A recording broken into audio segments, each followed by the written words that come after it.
যা দেওয়ার আগে থেকে দিয়ে দিই। ওসব গল্প নাই, 15 শুনে দাও। ওরা সবটা আমি দেবো। ও পিছনে দিয়ে দিয়েছে। ব্যাগ নেই। ওটা কি রে? ওটা অনুকূল ঠাকুরের ছবি।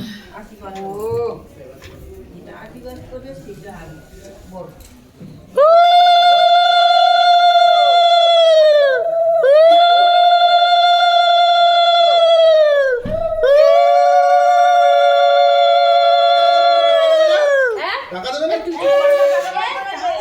বলে না আমি দিয়ে দিছি ওই যে মানে কি আরে মানি ব্যাগটা সমেত দাও। দাও তুই দেবে তো ওকে হ্যালো না না না না কি লাগে না আছি আর তুমি যাচ্ছ কোথায়? তাড়াতাড়ি আসো, তোমার এবার হবে। ভাই দেবে না দেখি শিবির বাড়িতে দিয়েছে সুমার আজকে আসিনি, আমি তখন তো গেলাম। দেখে আসবি বেশি করে খাও। জানাবো এই দই দিচ্ছ ভাই অত খেতে ভালোবাসে আমার ভাই খেতে ভালো বাসুক আর না বাসুক আমার কাজ আমি করি। হ্যাঁ তো অত করে এই অল্প অল্প করে দাও।